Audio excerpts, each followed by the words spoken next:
L'actualité patrimoniale selon le GIRA.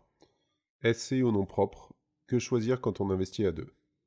Lorsque l'on souhaite investir sur un bien immobilier à plusieurs, la question se pose sur le mode de détention. SCI ou nom propre, voire SARL de famille, autant de choix ayant des conséquences diverses. Mais existe-t-il une martingale en la matière? SCI ou nom propre, l'indivision, la simplicité administrative.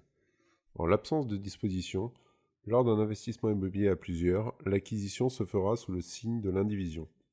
Comme son nom l'indique, elle se caractérise par l'incapacité de déterminer un lot distinct par investisseur afin de procéder à un partage, ce qui est le cas avec un appartement ou une maison individuelle. Indivision et notion de propriété. Chaque investisseur détient une quote-part proportionnelle à ses contributions en termes de financement du bien.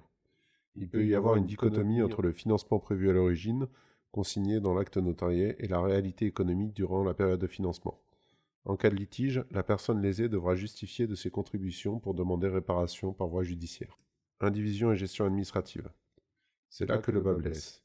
Chaque indivisaire a les mêmes droits sur la gestion du bien. Cela signifie que les décisions doivent être prises à l'unanimité. En cas de désaccord, on peut très rapidement se retrouver en situation de blocage.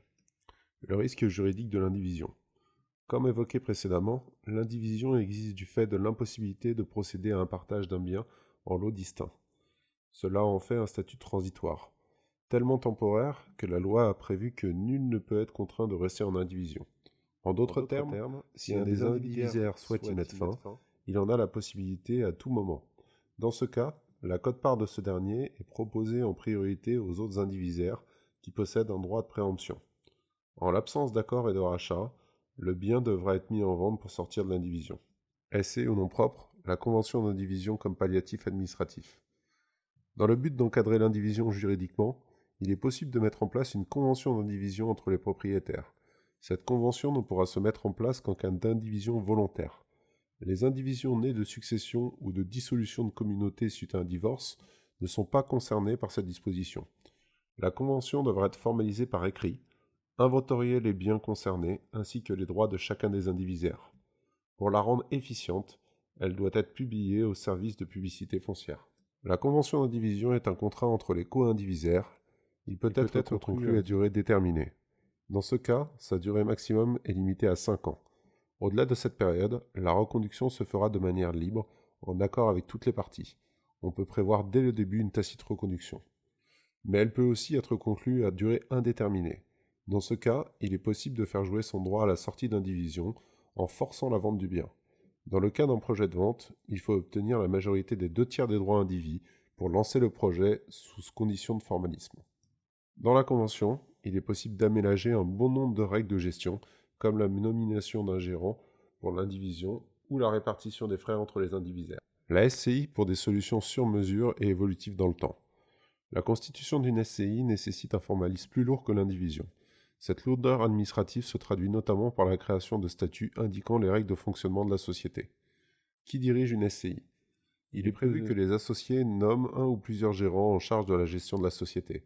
Cette nomination est en général à durée indéterminée.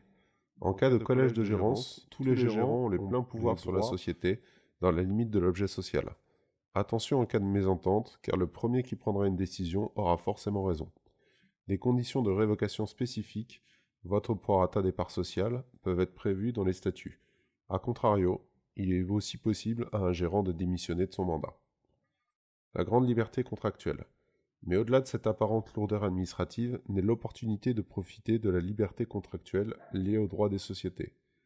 Hormis les dispositions d'ordre public qui sont incontournables, droit à l'information, convocation aux assemblées générales, droit à l'affectation des bénéfices aux usufruitiers, il est possible de prévoir des conditions spécifiques dérogatoires pour le reste. Cela permet par exemple de dissocier la finance de la gestion administrative de la société. Vous comprendrez aisément la nécessité de se faire accompagner lors de la rédaction des statuts. Autre avantage, il est possible à tout moment de modifier les statuts en cours de vie de la société par le biais d'assemblées générales extraordinaires. Une fiscalité sur mesure. Contrairement à un investissement en nom propre, il est possible de choisir le type d'imposition afférent à la SCI. Par défaut, la SCI ne paiera pas d'impôt sur le revenu généré. Charge à chacun des associés de déclarer les revenus perçus en fonction de son état. Une société commerciale paiera de l'impôt sur les sociétés avec obligation de procéder à des amortissements comptables. alors qu'un associé personne physique déclarera des revenus fonciers imposables à l'impôt sur le revenu. Il est possible sur option d'assujettir la SCI à l'impôt sur les sociétés.